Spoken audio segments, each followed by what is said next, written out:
My third takeaway from Jawansa Kanjufu is why foreigners did so well. There are a lot of myths around why foreigners do well in America. The first is that they have easier access to capital than black people. This is just not the case according to Dr. Kanjufu. The fact is that most foreigners start their own credit association because the bank won't give them credit either. For the Chinese, they call it fui. The Japanese and Trinidadians call it susu. The Yoruba call it isusu. And the Jamaicans call it fufu. In New York City, 1/3 of the black businesses owned by Africans are owned by Africans from the Caribbean, and they are only 10% of the population. Cooling on a couch, watching TV, go up, feeling nothing but lazy, feeling to some, nothing else to do, might as well go to the board and drop something brand new, feeling on the dice, throwing shit down, making me vibe to the sound, about to stop, hungry then I'm up for the plug now, cause I found out you liking it. Don't you want it back? Don't you want it back? Don't you want it? Greetings again, brothers and sisters, and welcome to another video of the Black Economic Network channel. This is video number 11, and this podcast will deal mostly with financing to start and or to grow a small business. The introductory clip was an animated summary by the Urban Finance channel of the Black Economics book by Brother Jawansa Kanjufu. The book is about non-traditional ways that poor working people and middle-class black people and people from other races in the USA and the Caribbean save small amounts of income and get legal loans to start and or to grow their small business. It's mainly about people in the USA and the Caribbean, but I think it has wider application to the continent also, and to other places where black people live in the diaspora. In a later segment, I will show the full video. I would just like to remind you to like the video, subscribe to the channel. That's necessary for it to grow. It's been doing pretty well so far, but still we have a far way to go. And most importantly, for you to send me any business information you would like me to advertise or to help you to promote, business information or information about any other investment or projects or economic programs that you would like me to help you to advertise and promote. And this is free of charge. As you will see, I will include some in this video. So far, I've been promoting and advertising mostly some of my own business activities and my own stuff. But as I get more and more input from you, I will include them in the videos, and I will include. You will see later in the video, I include some ads that I got from people recently. Cooling on a couch, watching TV, go up, feeling nothing but lazy, feeling to some, nothing else to do, might as well go to the board and drop something brand new, feeling on the dice, throwing shit down, making me vibe to the sound, about to stop, hungry then I'm up for the plug now, cause I found out you liking this? Don't you want it back? Don't you want it back? Don't you want it? The first segment of this video is a follow-up to the last 3 videos in which, and that's from video 8, 9, and 10. First one was a video about Dr. Arikana, a video in which Dr. Arikana introduced her activities, what she's mainly involved with, and she mentioned the ADDI. And from then I found out about the ADDI, and in the next 2 video 9 and 10, I went into some details to introduce the ADDI. I'm happy to say that, as I mentioned in the last video, I promised I was going to join the ADDI, and I did sign up this channel, the Black Economic Network, as to become a member of the ADDI. Also, I contacted, in the last video also, I did mention, and I was surprised that there wasn't a Jamaican chapter of the ADDI as yet. And since then, I contacted the Jamaica chapter of the UNIA, and I got a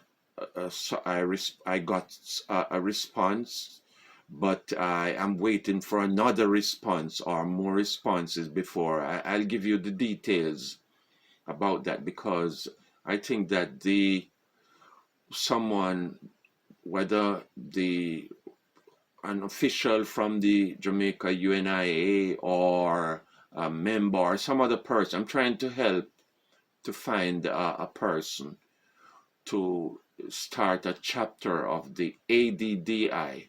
Now, of course, I'm not a rep of the ADDI, and the most I can do is I'm trying to help out and to support the efforts of the ADDI. And if I contact a person who I think is suitable, I will inform the ADDI and let them contact the person, and they will decide whether or not they want to use that person.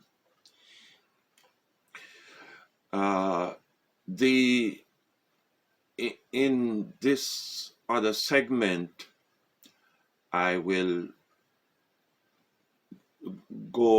show some more about the ADDI and how and possible investments in the ADDI. Also investments, both from small investments to larger investments that individuals might be able to do from $1,000, $1,000 US, up to larger amounts that are mentioned in the video. And of course, I'm in favor, and the ADDI mentions and talks about pooling of financial resources, not necessarily individual, one man trying to make investments, but two people, business partners, 2 or more business partners, a family, or larger groups of people.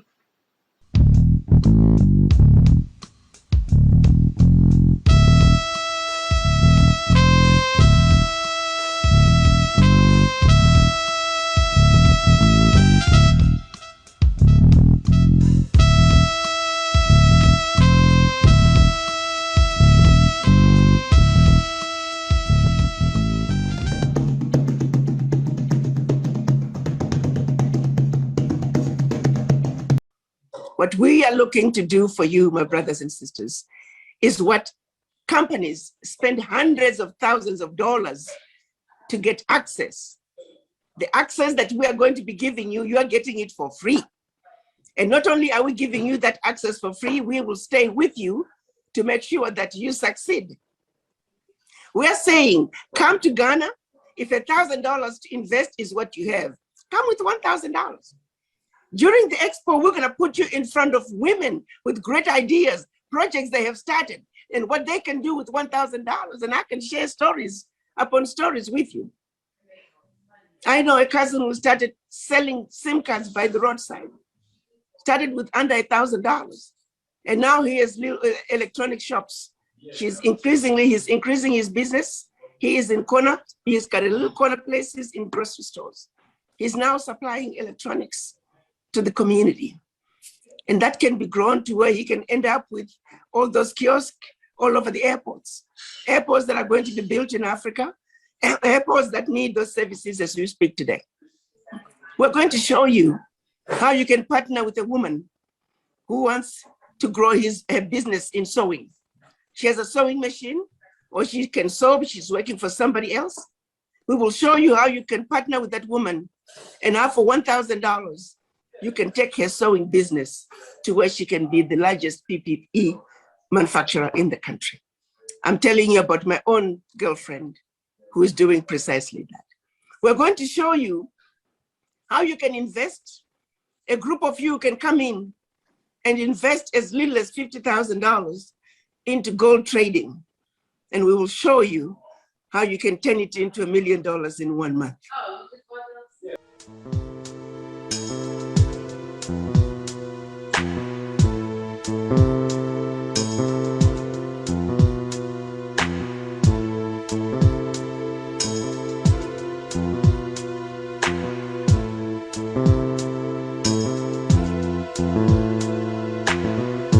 Suddenly, you left me alone by myself. So, as I said before, this video is mostly about financing of business, because that's a major problem. In fact, it is the major problem that people who really want to start or to start a business or to grow one, Black folks and poor people generally, financing is usually a major problem, or the major problem that they face. Now, some poor people and middle class people who want to start a business, they can get traditional loans from traditional sources that they can use to plant and or to grow their business. But these sources usually require enough secured collateral, mostly real estate, that many of these people do not have. For example, banks and credit unions and certain specialized agencies, such as the public small business loans and agencies that are provided by government or local banks, in some cases local banks for certain groups of people like farmers. I know that in Jamaica they have what are called PC banks, parish banks, parish cooperative banks. And these exist, but they usually require collateral that many poor people and lower middle class people do not have. Now, there are some agencies which are more lenient, and they will look mostly at the repayment record, the credit performance or repayment record of people in terms of paying their bills, and proof of legal occupancy of real estate, of their homes and their land, even when they do not have a title. They have proof that they are legal occupants of those properties. And I will mention those, and some of those, when as I find out about them in future videos, please send me an email and let me know of any that you're aware of, so that I can get more information about such agencies and share that with other people who are watching the channel. But for now, I want to show you the video, which is the animated summary by the Urban Finance channel about the Black Economics book by Brother Jawanza Kanjufu, which shows the non-traditional ways that people, mostly in the USA, poor people mostly in the USA and the Caribbean, have been able to use to start a small business. What's up, family? This is Kaden with Urban Finance, and today we're going to be doing a book review of Jawanza's Kanjufu book, Black Economics. If you haven't already, please like and subscribe to the channel. Okay, so here are my top 4 takeaways from Jawanza Kanjufu book, Black Economics. Number 1, the Black consumer. African American consumers need to be more conscious of where they spend their money. Many African Americans have no idea how much they spend on food, clothing, and entertainment. And unless we have a firm idea on what we are spending on and direct our money in the direction of building the community, we can never become empowered. We must learn how to invest as a group. Dr. Kanjufu gave an example of how 12 members of the Evans family, featured in Black Enterprise, invested $800 a month for 5 years, and they were able to accumulate $2.3 million as a result of it. If each Black family got together and started investing in stocks and real estate as a group, we should be well on our way to financial empowerment. The war on Black families. In 1920, 90% of African Americans' children had their fathers at home. In 1960, the figure dropped slightly to 80%. And presently, the figure have been hovering around 35%. The various waves represent aspects of the American economy.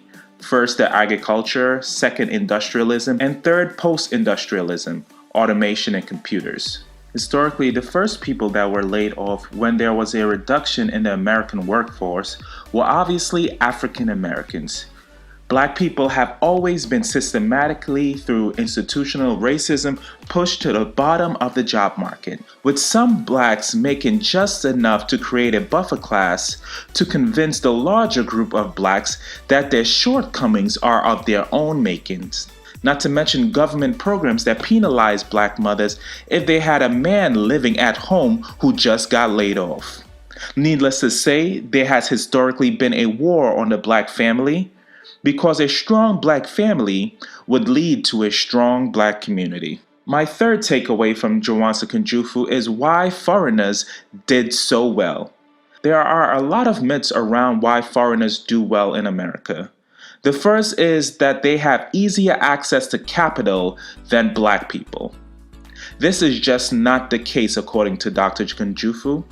The fact is that most foreigners start their own credit association because the blank won't give them credit either.